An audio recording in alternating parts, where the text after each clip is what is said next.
Here's a podcast of 700,372,422. Married with Channels podcast. I'm Moose.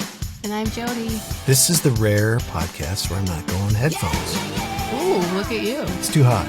Like, I'll have the headphones on, and I sweat normally, but it's warm in here, so I'll have the headphones on, and like 10 minutes later, I'll be like dripping out of my ear sweats. Let me just clarify. It's like 80 here. It's not even as hot as it gets here in the summer yet. We just aren't used to it. We're in our spring element, and we need to slowly transition up to the 80s, 90s, 100. Yeah, it's that time of the year where it's not quite AC weather. Right. It's definitely not heat weather. Yeah, I refuse to cave. And our house doesn't, even with the windows open, flow very good. So all hands on deck. Yep. But anyway, so let's get to it. I don't want to be yammering anymore. 'Cause I'm hot. Falcon and Winter Soldier, the last one, episode 6. Yeah, like they're all done. Last one forever? That's it? I think they're going to have some more. I don't think it's like WandaVision where it's one and done. I'm pretty sure they're going to have another season. Okay. Or 2. Okay. Now, that being said, I don't know if they should. I know, right? If it just ended here, I'd be like, okay, that was cool. Yeah.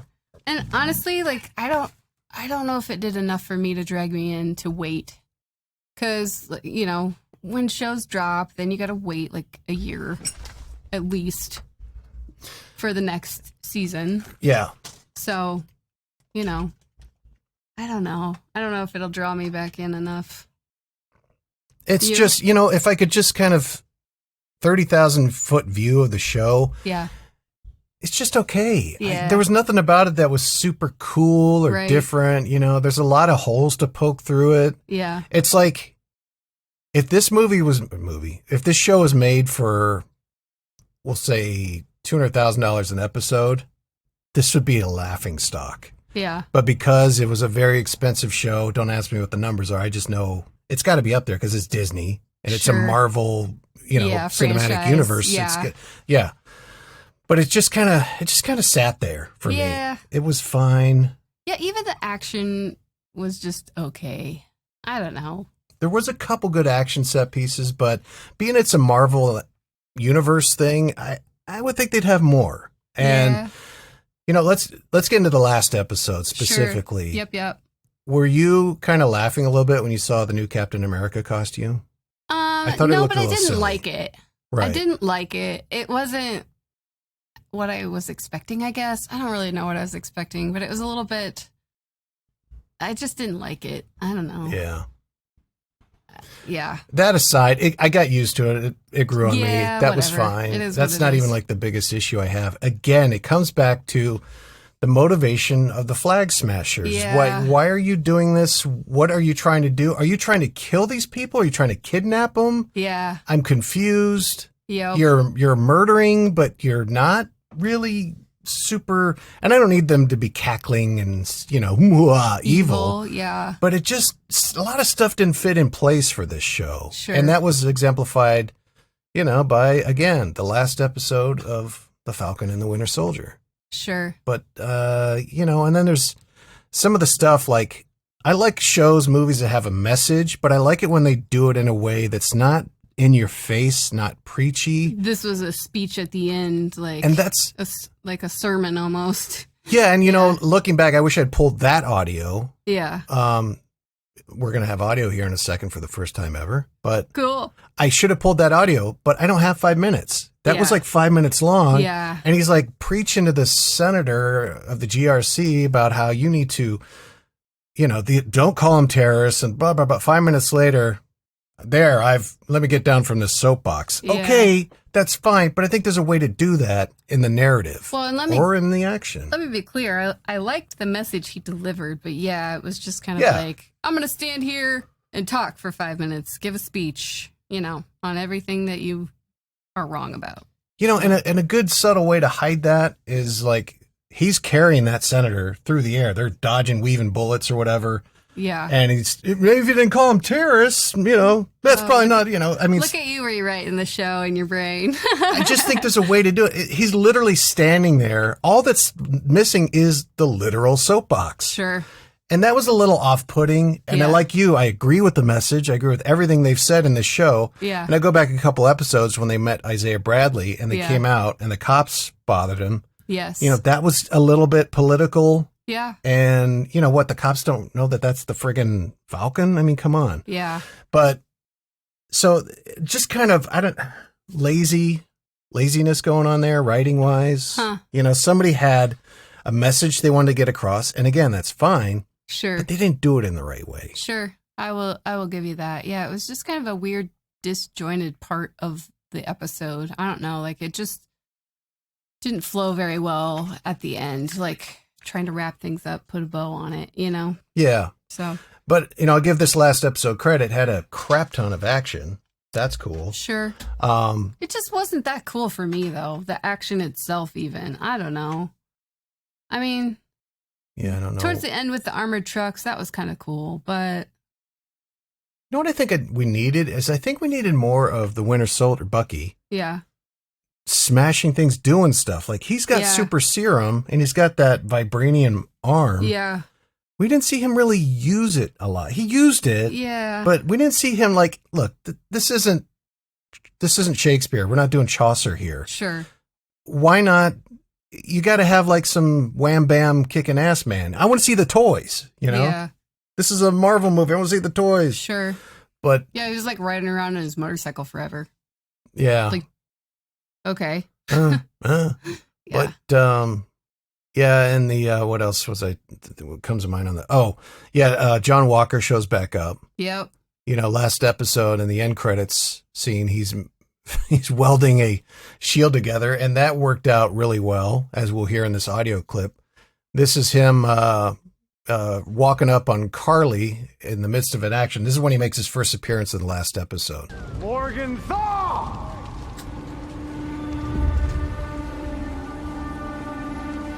Let's finish this. I didn't mean to kill your friend. I don't want to hurt people that don't matter. You don't think Lamar's life mattered? Not to my fight. I just want the people on that truck.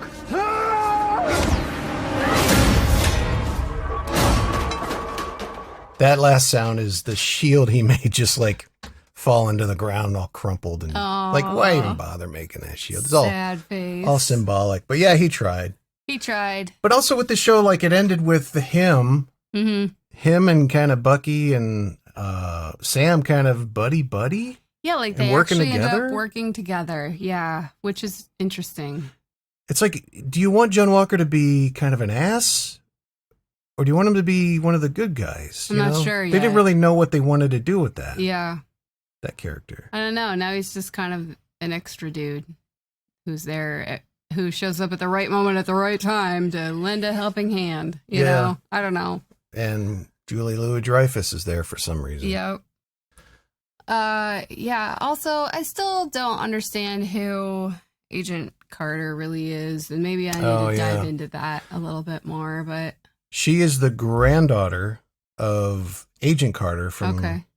Yeah. What's her name? Yeah. You know what I'm talking about? Yes, I do. Yeah, that's her granddaughter. When we were watching Winter Soldier, the movie, you saw her there. She was an agent for S.H.I.E.L.D., became one of the good guys fighting against the now Hydra. Yeah. And it looks like she has, and maybe I'm missing something from a more recent Marvel movie, but she somehow is kind of not a bad guy, but she's like in it for herself. She's the power broker, and she's lining up buyers for things, for weapons and all kinds of things. Yeah. So maybe I missed something from a movie, but that wasn't really fleshed out. Yeah, I don't know. And we're getting to those. That's what the kid is watching, is some of the Marvel Universe movies here. Yeah, right now she's watching AntMan. Yeah, she doesn't like that one as much. I thought she would, because it's kind of lighthearted and has a little girl. And I don't know. And honestly, it didn't like capture my attention really much either. Like Paul Rudd does, but that's about it. I liked AntMan. I thought it was kind of it's almost like the romantic comedy of superhero movies. Oh, interesting. Well, I probably need to go back and rewatch it. I don't know. It's just she and I both agree it's just kind of boring in the beginning. And if it doesn't grab me in the first 30, 45 minutes, I'm kind of like, whatever, zoned out. Yeah, totally. Anything else on the Falcon Winter Soldier episode 6? No, I thought or the season. I thought it was just okay. Just okay. I don't know if it'll draw me back in if they put out more. We'll see. I'll watch it when it comes back. Yeah. But that being said, I'll watch it if there's nothing else really good cooking. You know? Yeah. Like there's nothing else on. Yeah. Let's watch this. Okay. All right. Like if we have nothing else to talk about for this podcast, then I'll watch it. But I'm sure we'll have plenty to talk about. If anything, it'll make Loki look a lot better. Because that trailer looks pretty interesting. I haven't seen it yet. It's got Owen Wilson, your favorite. He's still working. Should he be? I'm sorry. Sorry.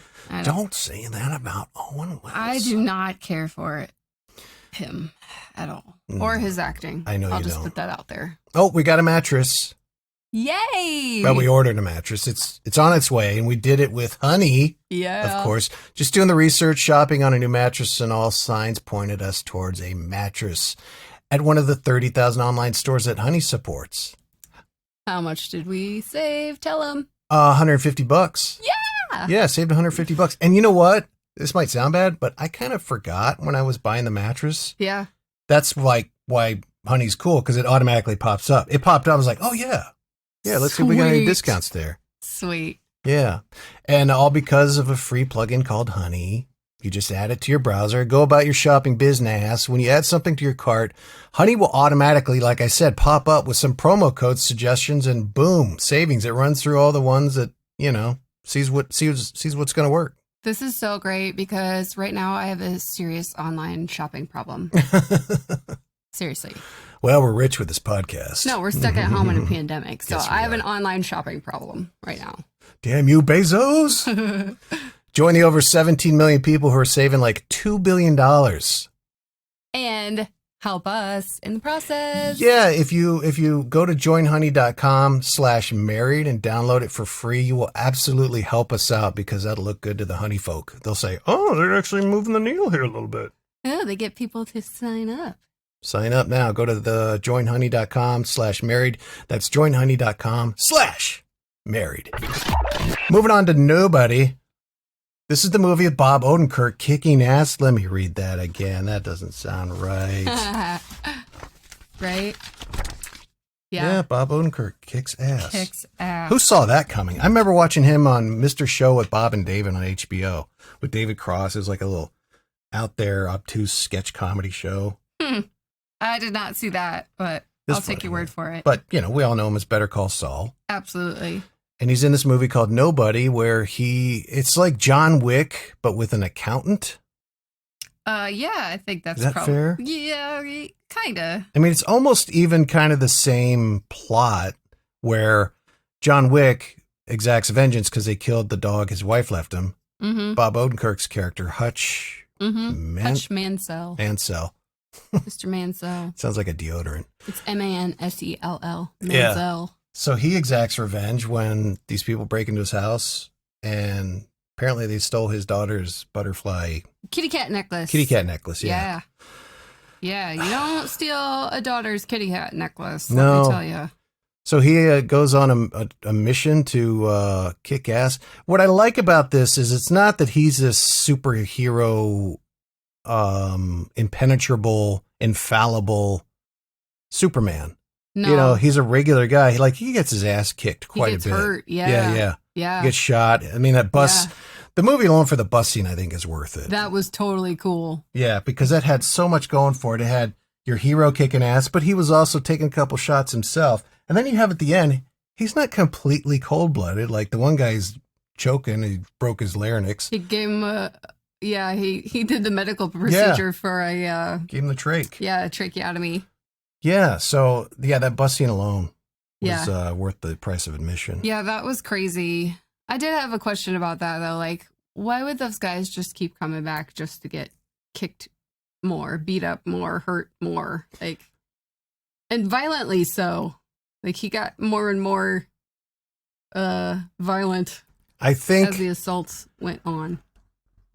I think because those guys were cronies, henchmen, whatever, of this Russian power guy. So they're supposed to be bad guys too. Well, and there's probably, you saw when they showed up, like, they were literally drunk and drove their Escalade into a barrier and then got on the bus. Yep. They probably, that to me, that's a good example of showing, not telling, is they feel impenetrable. Gotcha. They feel, bulletproof. Yeah. So they probably, even as they're getting their clocks cleaned, if they're breathing and standing, they probably feel like, no, I'm gonna win. I have to, Gotcha. It's inevitable, and I'm a Russian mobster, sort of. Gotcha. But it moved along good, and thank God it was only about an hour and a half. And movies anymore seem to be like 2.5 hours. Yeah. This was a real tidy hour and a half. The direction was good. There was some fresh action, fighting stuff. Like the one example is the car crashes, but the frame is still. And the car comes flipping into the frame from left. Yeah. Left into frame. And I just thought that kind of took me back. Like, I filed that under, I don't know if I've seen that before, And that's good. That's good to see. Sure. People trying new things, getting new views on things. Yeah. What I liked about some of the action scenes, too, is, how sometimes you can watch some of those fight scenes and they just look so choreographed. Oh, yeah. Like, it's almost like a dance and a tumbling routine, that they're doing. And it to me, it has to look real and feel real. And they did a good job here. It didn't look like a well choreographed dance, Yeah. And thank God they're the latest in action movies that are now, they've gone away from the quick cut, like the Jason Bourne type of editing on fight scenes where you're like, wait, whose fist is that? Yeah. Where are we? Sure. Where are we in space here? Sure. That's annoying. But they didn't do that on this movie, which is refreshing. Yeah. And I totally believe Bob Odenkirk kicking ass. And that's just a phrase I'm sure a lot of people are saying after seeing that movie. Yeah. But he pulled it off. My favorite scene was when he goes into the tattoo parlor to try and track down people. Oh, yeah. And the one guy is like, that badge is expired.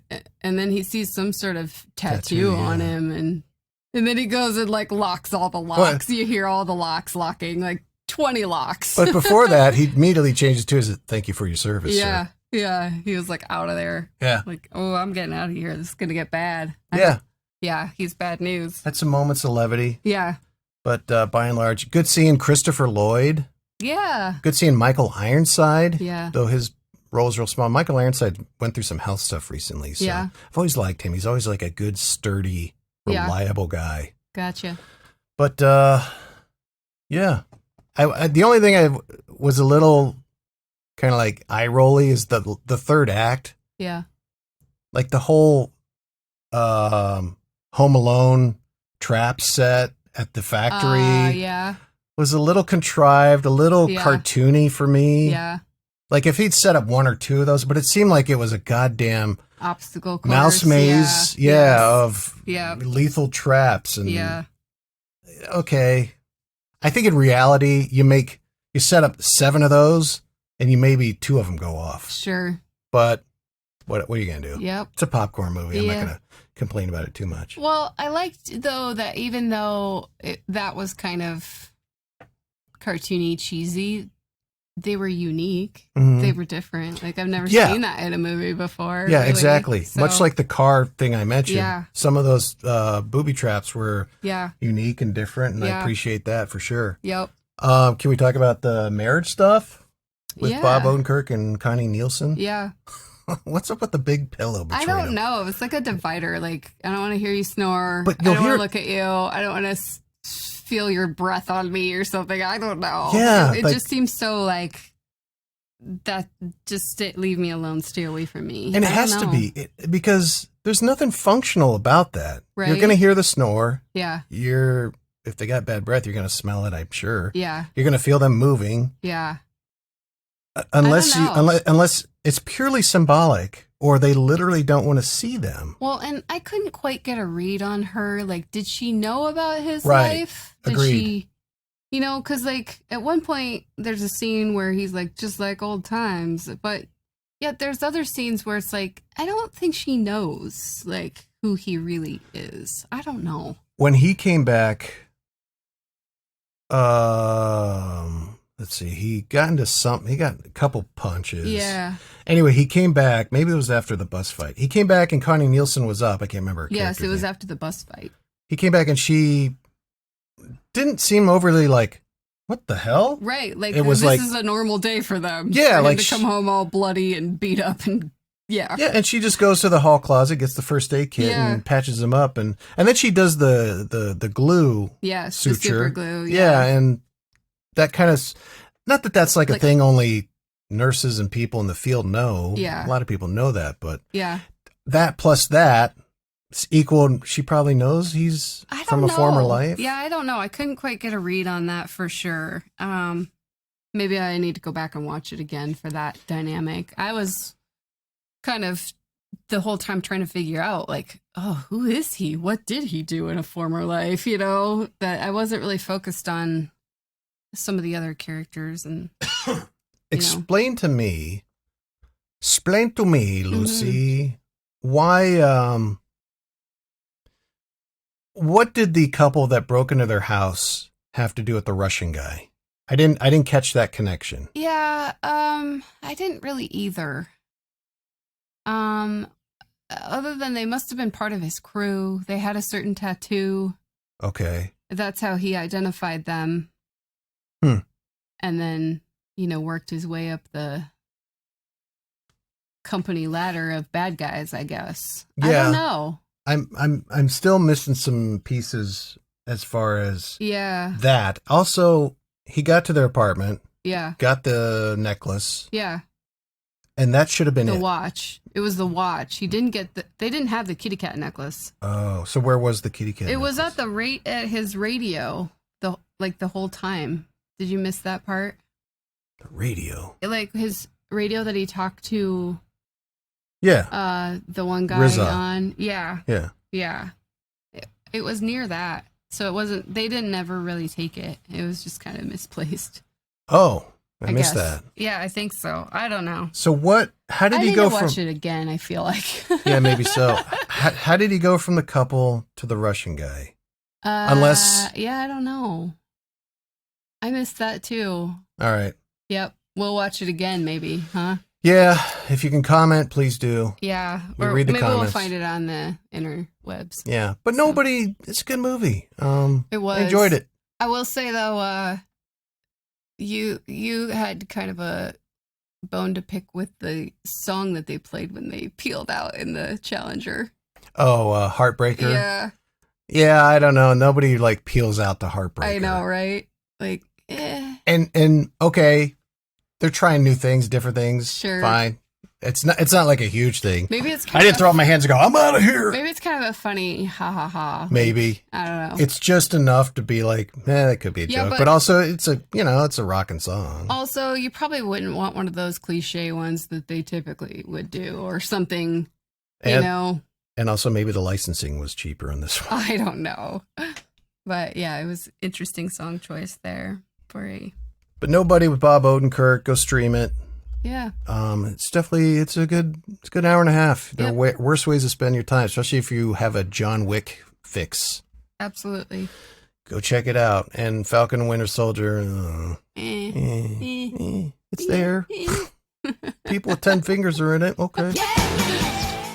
This is the Married with Channels podcast. Make sure you follow us on Twitter at MarriedWChans, CHANNS. And please subscribe, tell your friends. Share. Yeah. And thank you for listening. Until next time, my name is Moose. And I'm Jody. We'll see you later. Bye.